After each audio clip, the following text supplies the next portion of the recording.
여러분들은 요새 또 라디오를 들으십니까? 라디오라는 게 참 신기하죠. 옛날에는 이렇게 다이얼로 돌려서 했는데 요새는 어플로도 라디오를 들을 수 있고 그렇습니다. 그러나 시대가 좋아지고 그래도 이제 터널이나 지하 같은 데 들어가면 잘 잡히지 않는 그런 모습도 있습니다. 그럴 때는 주파수가 잡히는 곳으로 나와야 되는 것이죠. 그래야지만 소리를 들을 수 있는 그 모습들을 이제 보게 됩니다. 이스라엘이 블레셋과 전쟁을 합니다. 블레셋은 출애굽할 때부터 늘 이스라엘과 라이벌 대적 관계였던 그런 이방 민족인데 오늘 전쟁하는 모습이 나오고 첫 번째 전투에서 이스라엘이 2절에 보면 4천 명이 전사하고 패합니다. 그리고 10절에 보면 그 이후에 잠시 후에 벌어졌던 전투에서는 3만 명이 죽고 이제 패합니다. 그럼 무려 3만 4천 명이 죽었다는 것은 성인 남자 아니겠습니까? 거의 한 지파를 넘어서는 숫자에 해당하는 그 이스라엘의 이제 사람들이 사망을 했습니다. 그런데 이 사건 중간에 전반전이 4천 명이었고 후반전이 3만 명이었습니다. 중간에 잠시 가다듬을 수 있는 전열을 가다듬을 수 있는 그런 시기가 있습니다. 4천 명이 죽었을 때 이스라엘은 자기 진영으로 돌아갔거든요. 근데 다시 나왔습니다. 왜 다시 나왔는가? 언약궤라는 하나님께서 주신 그 하나의 그 상징적인 그 나무 상자로 된 것을 가지고 나왔습니다. 왜 가지고 나왔을까요? 이거 가지고 나오면 이긴다라는 생각을 가지고 이제 가지고 나왔죠. 그런데 어떻게 됐습니까? 가지고 온 이후에 이스라엘은 이긴다고 생각했고 블레셋도 와 이제 우리 졌다. 대장부처럼 정신 차리고 싸워야 된다라고 했는데 결과는 10배 가까이 대패를 했습니다. 대패. 무엇이 여러분 문제가 있을까요? 잠시 언약궤에 대해서 살펴보면 언약궤는 이스라엘이 출애굽한 다음에 하나님께서 모세를 통해서 성막이라는 그 모형을 알려주시죠. 그래서 그 안에 성소와 지성소가 있는데 지성소, 특별히 사실은 지성소는 그 성막 안에도 가장 내부에 있고 1년에 단 한 차례 들어가는 곳입니다. 그런데 그것을 하나님이 어떻게 만드시는가? 나무를 통해서 만들려고 그러세요. 제단은 노수로 만드는 거거든요. 근데 하나님이 제일 어떻게 보면은 중요시 여겨지는 그 상징적인 것인데 나무로 만들고 물론 겉에 금으로 입힙니다. 금으로 입혀서 대략적인 크기는 이제 2규빗 반, 이제 넓이가 한 규빗이 대략 45cm니까 지금 이건 한 120 정도 되겠죠. 120 정도.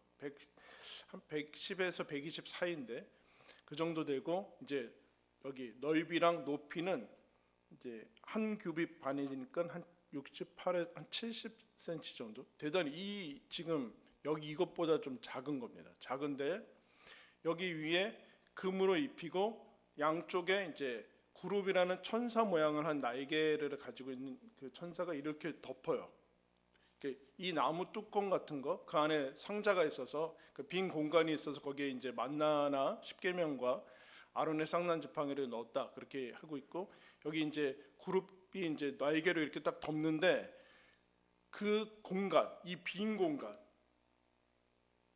마이크처럼 이렇게 두 그룹이 딱 이렇게 했는데 여기 요 공간을 뭐라 그러냐? 속죄소라고 합니다. 요 공간.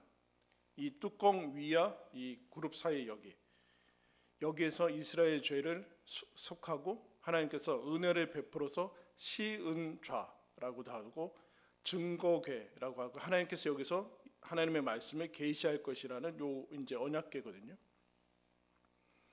1년에 대제사장이 피를 가지고 딱 한 번 들어가는 것입니다. 그래서 언약궤는 그런데 그 정도로 이제 중요한 성막 중에서도 대단히 중요한 그런 모습인데 그 이후에 3만 명이 죽고 그 소식을 이제 이스라엘 백성한테, 성 안에 있는 이스라엘 백성한테 알리러 가죠. 엘리 제사장한테 가서 알리는 그 사람의 모습이 어떻습니까? 당신의 두 아들이 죽었습니다. 언약궤는 빼앗겼습니다.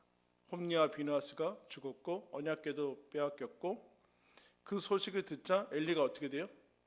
의자에 앉아 있다가 충격으로 쓰러져서 목이 부러져서 죽고, 그 소식을 들은 아들 비느하스, 엘리의 며느리고 비느하스의 아내가 이제 해산이 가까이 왔는데 그 소식을 듣고 갑자기 진통이 와서 아기를 낳으면서 죽어요. 그 아들의 이름을 이가봇이라는, 영광이 없다, 하나님의 영광이 떠났다라는 이름을 남기고, 엘리가 죽고 비느하스와 홈니가 죽고, 그리고 그 이가봇의 엄마 아빠는 다 한꺼번에 하루에 다 목숨이 이제 끊어집니다. 이 모습, 어떻게 보면 대단히 비극적인 이 모습은 어떤 결과라고 얘기할 수 있는데, 사실은 이 모습은 어떤 새로운 사건, 블레셋과 이스라엘이 전쟁을 일으켜서 난 결과라고 볼 수는 없습니다. 이건 새로운 사건이 그냥 이렇게 가다가 삶이 진행되다가 갑자기 새로운 사건이 개입이 돼서, 전쟁이라는 사건이 즉 새로운 사건이 개입돼 가지고 예상치 못한 결과가 나온 게 아니라 이미 하나님께서 사무엘상 2장, 3장에서 계속해서 반복적으로 말씀해 주셨습니다. 엘리가 알아듣지 못하자 하나님의 사람이 와서 당신이 이렇게 계속하면 당신의 두 아들이 한날에 죽을 것이고 당신의 제사장 직분은 다 끝날 것이고 겨우 빌어먹게 될 것이다 라고 했는데 듣지 않죠. 그러자 사무엘한테 하나님께서 나타나서 그 어린 사무엘을 통해서 엘리에게 말한 이것이 성취될 것이다 라고 얘기를 해주세요. 그런데 듣지 않죠. 즉 지금 이스라엘과 엘리로 대표되는 하나님과의 이스라엘의 관계는 어떤 상태인가? 한번 따라했습니다. 거절과 단절. 계속해서 하나님이 말씀하시는데 거절하는 거죠. 듣지 않는 거예요. 그러다가 나중에 어떻게 되는가? 듣지 않고, 여러분 신기하게도 소리라는 거는 주의를 기울이지 않으면 백색 소음이 돼요. 여러분들 카페 같은 데 가보셨습니까? 음악이 막 나오잖아요. 그리고 옆에 사람들 소리가 막 있는데 주의를 기울여서 듣지 않으면 그냥 나한테는 소음이에요. 이렇게 계속 거절하다가 아예 꺼버렸습니다. 그러자 무슨 일이 일어나는가? 단절이 일어납니다. 단절. 하나님이 생명 아닙니까? 그러니까 생명이신 하나님과 단절이 일어나니까 당연히 죽고 죽음이 오게 되죠. 그런데 이게 죽음이라는 것이 어디서부터 시작되는가? 이 안에서부터 죽는데 우리는 이 안에서부터 죽는 거를 별로 중요시 여기지 않습니다.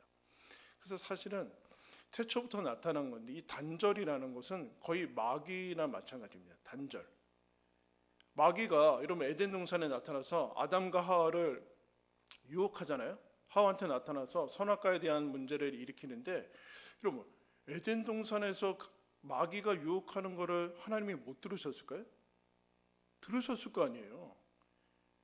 그리고 하와는 그때 하와는 그 얘기를 마치 자기 혼자 듣는 것처럼, 그러니까 마귀가 이미 하와 속에 하나님과의 단절을 일으키고 하나님과 묻고 대화하는 이거를 끊어버리고 나 혼자 그 상태에서 에덴 동산에서도 고립되게 만들고, 옆에 아담하고도 얘기하지 않잖아요.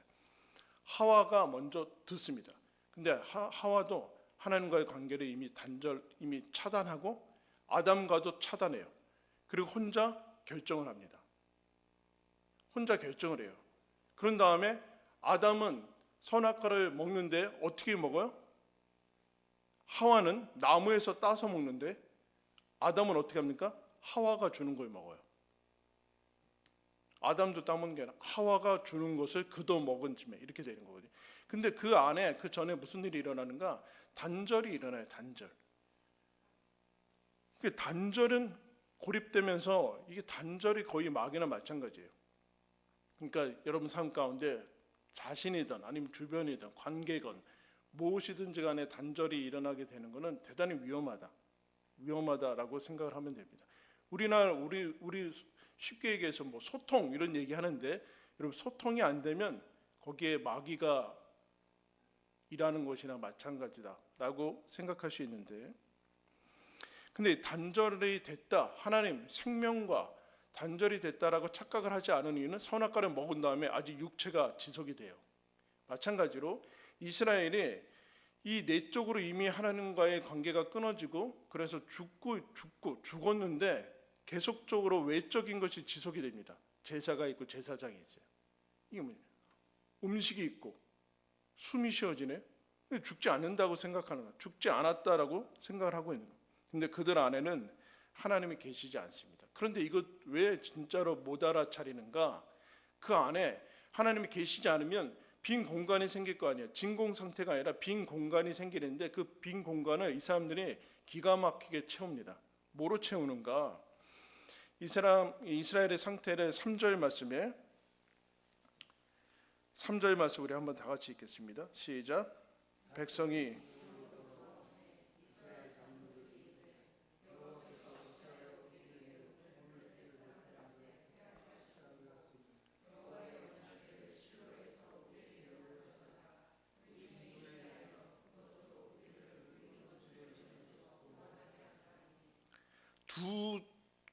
두 개의 이제 말이 언급되는데 패한 다음에 하나님이 왜 우리를 블레셋 사람들 앞에서 패하게 하셨는가라는 질문을 던져요. 여기 하나님이 언급이 되고 있습니다. 그렇죠? 하나님이 왜 우리 패하게 하셨는가라고 하나님이 언급이 되고 있지만 사실은 신앙이 있어서 하나님을 언급한 것은 아닙니다. 그러니까 하나님이 알고는 있어요. 지식적으로 알고는 있죠. 어떻게 모를 수 있겠습니까? 지식적으로. 그런데 이 사람들한테는 하나님이 지금 왜 뭐 하길래 이런 식으로 우리한테 하시는가라고 마음에 들지 않은 것이죠. 지식적인 하나님, 우리를 당연히 지켜줘야 되고 우리 앞에는 우리 삶에는 실패도 없어야 되고 그리고 패배도 없어야 된다라는 생각이 이 사람들한테는 있는 것 같습니다. 그래서 하나님께 이 상태 어떻게, 이게 진정한 믿음의 질문이었다면 하나님 왜 우리가 실패했습니까? 라고 물어야 되는데 묻지 않습니다. 왜요? 하나님이 이미 관계가 없어졌기 때문에 하나님한테 묻지 않아요. 머리를 풀고 옷을 찢고 이렇게 돼야 되는데 하나님이 이미 마음이 없고 그 관계가 단절이 되면 무엇이 사라지는가? 애통이 사라집니다. 눈물이 없어져요. 분해서 울 수는 있지만 눈물이 사라지고 애통하는 것이 사라집니다. 애통이 뭘까요? 하나님이 하나님한테 가서 하나님 우리가 왜 이렇게 됐습니까? 하면 하나님이 하나씩 얘기해 주실 거 아닙니까? 사사기 우리가 여호수아 들어갈 때 가나안 땅 들어갈 때 그 아이성에서 패하잖아요. 그때 하나님께 묻잖아요. 하나님 왜 패했습니까? 그러니까 아간의 죄가 드러나잖아요. 그런 식으로 물어야 되는데 이 사람들은 묻지 않습니다. 메말라 있는 것이죠. 애통과 눈물이 사라지니까 메말라 있습니다. 이게 하나님 없는 증상 중에 하나입니다. 그리고 하나님이 마음에 들지 않는다고 이제 원망하는 것이죠. 즉 고난은 내 삶에 없어야 된다라는 환상을 가지고 있어요. 환상. 즉 그런데 여러분 지금 이스라엘의 상태에서 지는 게 은혜입니다. 지는 게 하나님이 살아계셔서 지는 거예요. 하나님이 살아계시지 않는다면 이럴 필요도 없는데 지는 게 은혜고 지는 게 하나님의 도움입니다. 왜냐하면 이런 상태를 강화시킬 수는 없잖아요. 강화시킬 수는 없잖아요. 그런데 우리는 이런 어떤 것에 대단히 이 고통과 아픔이 아프다는 걸 알고 있기 때문에 이거를 하나씩 다 제거해 주려고 하는 그런 과잉 친절들이 우리들한테 주변에 있을 수 있는데 그러면 다 죽죠. 그러면 어떻게 되는가? 생각을 하지 않아요. 왜 우리가 패했는가? 그럼 신기하게도 8절 말씀 보겠습니다. 8절 이스라엘 백성이 언약궤를 가져오자 블레셋 사람들이 이렇게 얘기해요. 우리에게 화로다. 누가 우리를 이 능한 신들의 손에서 건지리요. 그들은 광야에서 여러 가지 재앙으로 애굽인은 친 신들이니라. 이런 블레셋 사람들이 여호와를 믿어서 얘기하는 거예요? 아니죠. 근데 지식으로 정보는 들었어요. 어떤 신인가? 애굽, 그 강대국 애굽을 재앙으로 물리치고 저들을 데려온 그 먼 과거 역사를 얘기를 하고 있습니다. 블레셋도 알고 있거든요. 그러면 생각을 해야 되잖아요. 애굽을 물리치신 하나님이 지금 지게 하셨으면은 갑자기 하나님이 안 계신 것도 아니고 생각을 해야 되는데 이스라엘은 생각을 하지 않습니다. 그리고 하나님이 여기에 안 계셨다라고 생각하는 거예요. 여기 졌으니까. 여기 안 계셔서 그러니까 우리가 하나님을 데리고 와야 된다. 이렇게 얘기하는 거예요. 여기 안 계셨다는 거예요. 패배하는 이 장소에. 그러나 패배하는 장소에 하나님 계셨죠. 블레셋보다 더 이상한 지식들을 이제 가지고 있습니다. 그래서 이렇게 물었으면 멈춰야 되는데 사실은 여기에 관심이 없고 왜 우리가 실패했냐, 어떻게든 성공해야 된다라는 생각을 가지고 있는 것 같아요. 여러분, 우리 인생 가운데 계속적인 성공, 한 번도 실패가 없다, 그거는 하나님의 뜻대로 산 게 아니죠. 그럼 바울이 하나님의 뜻대로 살다가 맨날 옥에 갇히고 맞고 마지막에는 로마에 갇혀서 이제 죽는데, 어떤 식으로든 간에 이 되어지는 일들이 안 될 수도 있는 게 우리의 모습인데, 이것을 그렇지 않고 멈추지 않으면 사실은 멈출 수 없는 거죠. 내적 능력이 사라졌으니까 멈출 수가 없어요. 왜 그러는가? 지금 가지고 있는 영광을 놓을 수가 없는 거예요. 비나스의 아내가 여러분 죽습니다. 비나스의 아내가 죽는데 뭐라고 하면서 죽어요? 아들 이름을 그렇게 하고 죽으면 됩니까? 네? 근데 여러분, 비나스가 아내가 죽으면서 왜 그랬을까요? 아내도 죽고, 시아버지가 죽었네요. 그리고 자기 남편도 죽었으니까 이제 직업이 없어진 거나 마찬가지네. 근데 자기도 지금 죽어요. 그러면 이 아들은 어떻게 살 거예요? 여러분, 사무엘을 보세요. 뭘 어떻게 살아요? 하나님이 길러주시면 가장 위대한 사람으로 쓰임 받잖아요. 그런데 영광이 없다고 얘기하고 있어요. 이들이 추구하는 영광은 뭘까요? 혼미와 비느하스가 진짜 엉망으로 살고 있는 거를 이 사람들 알고 있을 거 아닙니까? 그 성전에서 일하는 여자들을 욕보이고 하는 것도 들었을 거 아니에요. 그런데도 이들이 추구하는 영광은 사실은 권력화되고 세속화된 이제 종교일 뿐이죠. 거기에서 이득을 얻어야 되는데 그 영광이 떠나갔다라고 얘기하는 거예요. 왜요? 언약궤가 빼앗겼대요. 여러분, 언약궤가 빼앗긴 게 하나님의 영광이 사라진 겁니까? 지금 이 사람도 똑같은 생각을 하고 있는 거예요. 똑같은 생각을 하고 있어요. 언약궤가 사라진 거와 하나님의 영광이 사라진 거는 그 전혀 상관이 없는 얘기인데 그 얘기를 하고 있어요. 요한복음 12장에 가면 예수님이 그 당시 수많은 관리들이, 높은 위치에 있는 그 유대 지도자들이 예수님을 믿었습니다. 그런데 그 얘기를 해요. 예수님이 수많은 기적들을 일으키고 바로 앞에 나사로를 살리는 기적들이 일으켰는데 사람들이 믿지 않는 이유는 이렇게 얘기합니다. 그들이 마음으로 깨닫고 돌이켜 나에게 고침을 받지 못하게 하려 함이라. 고침받고 싶지 않대요. 왜 그럴까요? 지금의 영광을 놓지 않고 싶다. 그래서 예수님이 이렇게 진단합니다. 그들이 사람의 영광을 하나님의 영광보다 더 사랑하였더라. 자기가 예수 믿는 것 드러내면 유대 사회에서 출교되거든요. 그래서 믿는 것을 드러내지 않습니다. 출교당하니까. 야, 조용히 믿으면 되지. 뭐 꼭 드러내냐. 그러니까 이 사람들의 믿음이 자라지 않죠. 그냥 그 안에서 그냥 말라 죽는 건데, 영광을 더 좋아했대요. 뭐요? 사람의 영광을.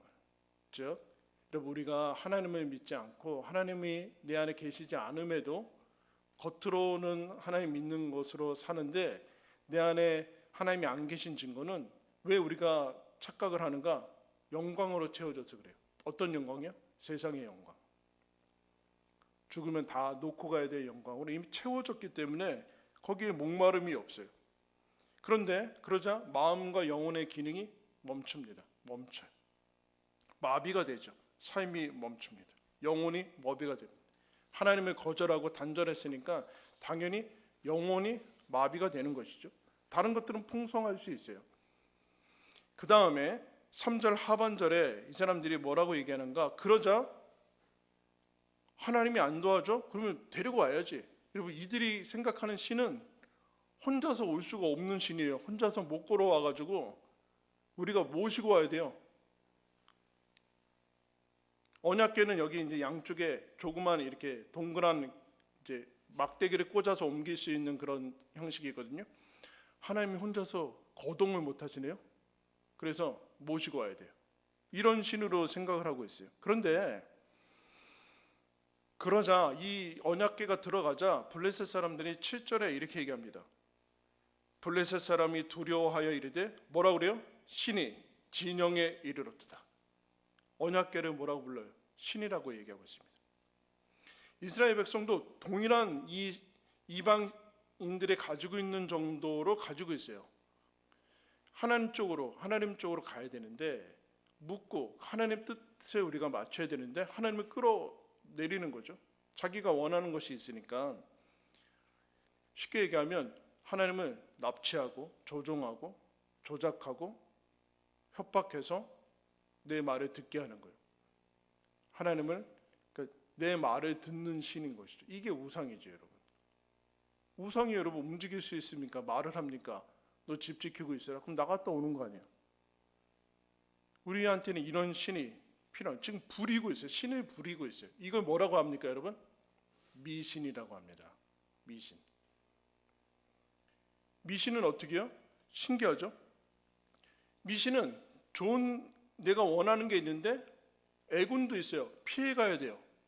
근데 나는 방법을 몰라. 그러면은 점술가나 그런 거에 역술인을 찾아가서 이 애군을 피할 수 있는, 즉 신을 달래거나 아니면 신을 피할 수 있고 속일 수 있는 방법을 얻어냅니다. 그럼 뭐 부적을 받는다든가, 아니면 며칠이 무슨 날, 손 있는 날 뭐 그런 걸 피하던가, 아니면 뭘 가지고 있는다든가.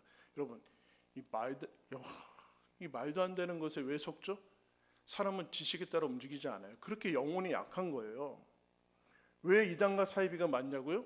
영혼이 제 기능을 하지 못하니까 박사 나와도 소용없어요. 합리적인 과학적인 미신이죠. 과학적으로 미신. 근데 이 언약궤를 지금 미신 부적 다루듯이 하는 거죠. 이 언약궤만 오면 우리가 이긴다라고 하는 거예요. 하나님 거기에 동조를 하지 않습니다. 왜냐하면 그것은 마술이기 때문에 그래요.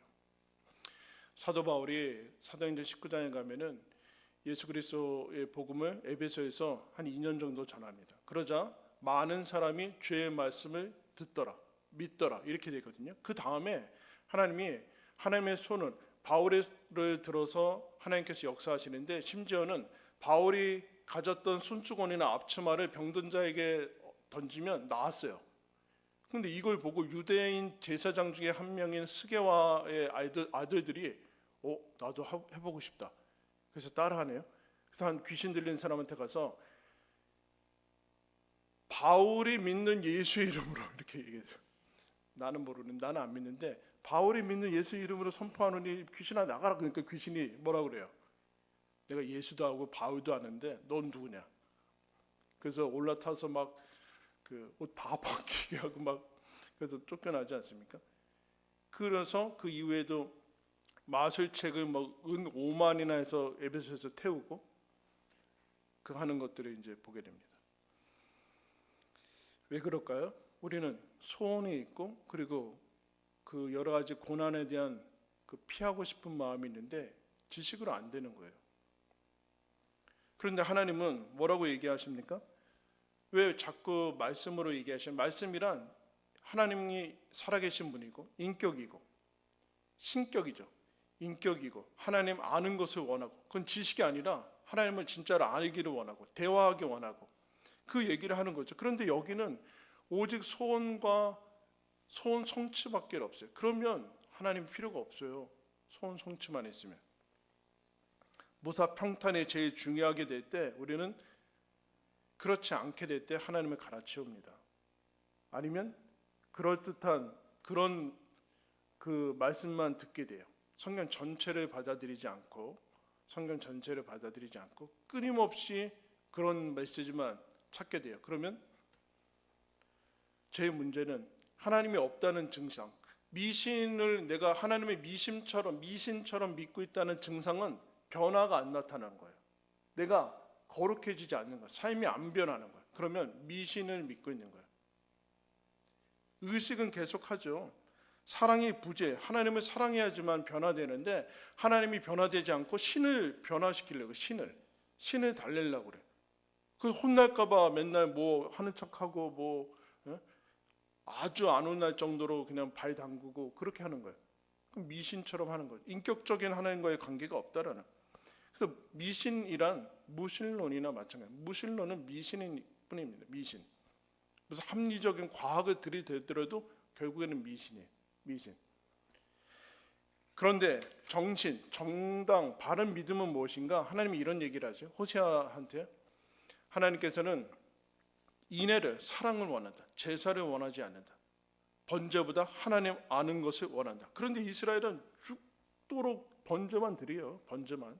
나중에는 이제 흠 있는 제물들로 갖다 바치면서 제사 드렸다고 그러는데 하나님 사랑하는 것을 원한다. 그래서 사무엘한테 계속 이름 부르고 사무엘 부르고 또 얘기하고 또 찾아가고 안 들으면 또 부르고 또 참고 인내하시고 하는 이 관계를 원하시는데 이스라엘 백성이 이거를 미신으로 떼어버립니다. 미신. 난 당신은 필요 없고 내 소원 성취하는 것만 필요하다라고 할 때 이제 이 진공, 하나님 없는 진공을 헛된 세상의 영광들로. 그래서 여러분 하나님이 복음이 들어가면은 거기가 여러분 경제적으로 대단히 풍성해집니다. 그래서 하나님이 선교를 감당할 수 있게 해주세요. 물론 없어도 할 수 있어요. 근데 그거를 감당할 수 있게 해주는데 그 다음에 어떻게 되는가? 그 영광으로 가득 차가지고 그 다음에 복음이 사라지죠. 하나님이 안 계셔도 된대요. 그럼 하나님이 촛대를 옮기시죠. 그런데 남아있는 것은 무엇인가? 여전히 하나님에 대한 지식은 남아있는데 거기에서 변화가 일어나지 않고 미신은 있고 그 다음에 11절 말씀 보겠습니다. 11절. 하나님의 괴는 빼앗겼고 엘리의 두 아들 홈니와 비느하스는 죽임을 당하였더라. 근데 아까 언약궤 가져왔을 때 여러분 뭐라고 얘기하고 있어요? 4절에 두 아들 홈니와 비느하스는 하나님의 언약궤와 함께 거기에 있었더라. 어떻게 했어야 돼요? 원래는 제사장이면 정당한 제사장이면 언약궤 맞고 죽었어야 돼요. 거기서 언약궤 막았어도 죽였을 거 아니에요. 이스라엘 장로들이 니네 뭔데 막냐고. 근데 같이 있네요. 홈니와 비느하스가 엘리, 홈니, 비느하스는 누굽니까? 지금 제도권에 있는 사람이에요. 제도권. 이미 제사장이고 제사장의 아들, 공인된 제사장이고 제사장의 아들입니다. 이들이 묵인이 아니라 더 적극적으로 권장하고 그들의 공으로 이번 전쟁은 우리 때문에 이기는 거다. 뭐 이렇게 나오는 거죠. 제사장, 언약궤, 제사 그리고 이 직분, 제도, 조직들이 있어요. 근데 이게 문제가 뭐가 문제겠습니까, 여러분? 이거 다 하나님이 주신 거잖아요. 제도, 제사 제도, 레위기 그렇게 철두철미하게 하나씩 하나님이 얘기하신 거잖아요. 그리고 제사장도 하나님이 세우신 거예요. 그 자체가 무슨 문제가 있습니까? 그런데 사람들은 그 것과 제도와 조직 안에 오래 머물러 있으면서 그것을 신앙이라고 생각합니다. 내용은 빠져 있는데 내용을 채워야 될 거 아니에요. 내용이 하나님을 사랑하는 것, 제사를 통해서 하나님을 사랑하는 거고 하나님의 아들 이 오기까지 이 제물, 제사, 이 동물을 죽이면서까지도 우리와의 관계를 계속적으로 유지시켜 나가려고 하는 하나님의 사랑과 그런 것들을 알아야 되는데 그렇지 않고 제사 지냈으니까 내가 제물 갖다 바쳤으니까 당신도 나한테 줘야 된다. 이런 식으로밖에는 가지 않죠. 권력화되고 세속화되고 그래서 여기서 이것이 내용이 빠진 종교와 형식이 오래되면 거기는 세상보다 더 심한 그냥 정치판이 됩니다. 이거는 사실은 회복이 안 돼요. 회복이 안 돼요. 카톨릭이 오래됐을 때 오죽하면 하나님이 여러분 프로테스탄트 개신교를 일으켰겠습니까? 회복이 안 돼요. 근데 개신교는 뭐 괜찮나? 이게 안 되죠. 내가 제사장이고 제사를 드리고 무슨 크리스찬이고 교회가 있고 그러면서 내용이 있어야 돼. 내용은 무엇인가? 늘 계속 얘기를 하고 있어요. 하나님이 없으면 영광, 세상에 보이는 영광, 보여지는 영광, 그리고 그 안에 있는 수많은 지식들, 그러나 미신같이 믿는 것, 소원 성취와 고통을 제거하는 데만 쓰여지는 자기 십자가를 지는 것은 없는 것, 그리고 제도와 의식적인 활동으로만 채워지는 것은 하나님이 없는 증상 중에 하나다. 그러면 사망은 이제 수순이죠. 죽었으니까 죽는 거예요. 죽었으니까 죽는 거죠. 그러면 이것을 어떻게 하나님께서 이렇게 이제 해 나가시는가라고 이제 봐야 되죠. 이 어두운 상황 가운데 하나님이 이 헛된 영광으로 가득 차 있고 블레셋보다 거의 방불한 블레셋과 거의 방불한 상태에 있고 그런데도 제사와 제도, 그러니까 제사 제도를 하나님이 다 없애버리시잖아요. 예수님이 오셨을 때 예수님이 아무런 힘을 받지는 못해요.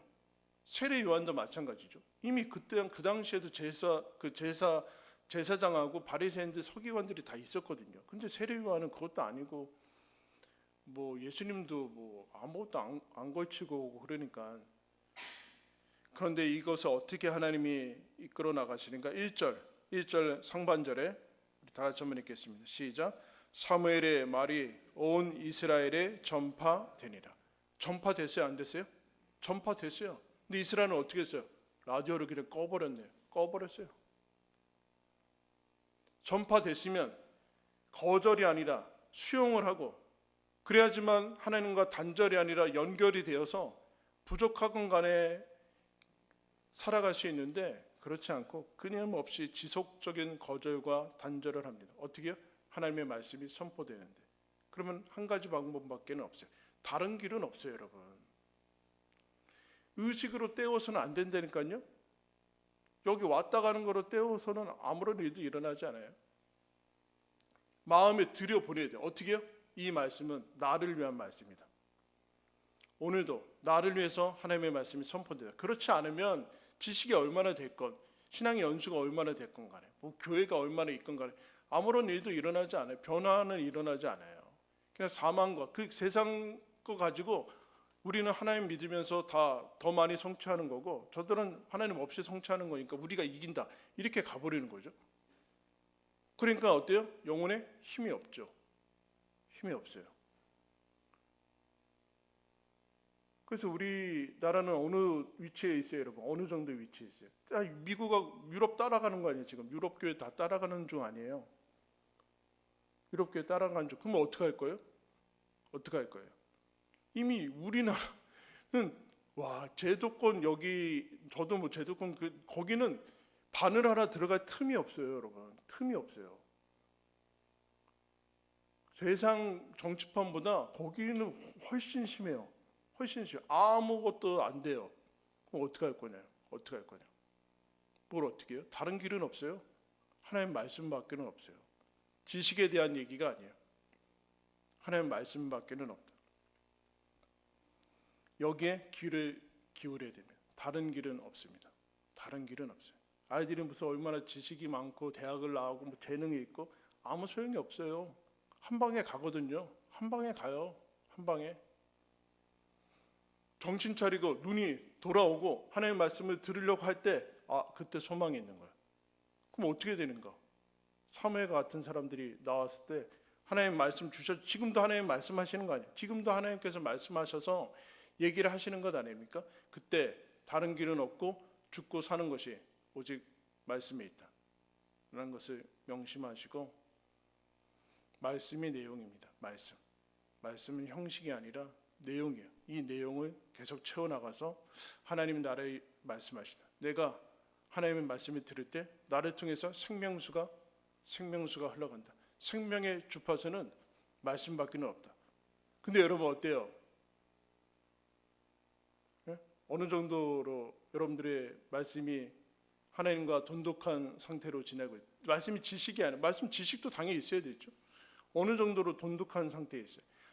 중세 때 평신도들한테, 일반 성도들한테 성경이 없어서 그랬잖아요. 성경이 공급되면서부터 그 새로운 게 터진 거라고요. 근데 성경이 공급됐는데 오늘날에는 안 들어요. 안 듣고. 그러니까 아무리 뭐 연수가 오래돼도 신앙생활의 연수가 오래돼도 세속화밖에 안 돼요. 밖에서 배운 것밖에는 써먹지를 않아요. 그 교회 가지고 와가지고 그대로 막 퍼뜨리고 그런 것밖에는 되지 않는다라는. 그러니까 거기에 우리는 정신을 차리고 말씀을, 이게 생명이다. 이거 꺼지면 난 다 죽는다. 그래서 종교인으로 전락하는 것밖에 없다. 하나님이 우리에게 경고를 주시는 것이 아니라 우리에게 소망과 희망을 주시는 것을 여러분 기억해야 됩니다. 하나님께서 우리 안에서 성령께서 말씀하시는 것을 듣고 다른 길은 없다. 오직 생명의 길은 하나님 말씀밖에 없다라는 것을 기억하시고 주의 말씀 듣고 순종하며 그 생명을 누리시기를 예수님의 이름으로 축원합니다. 기도하겠습니다.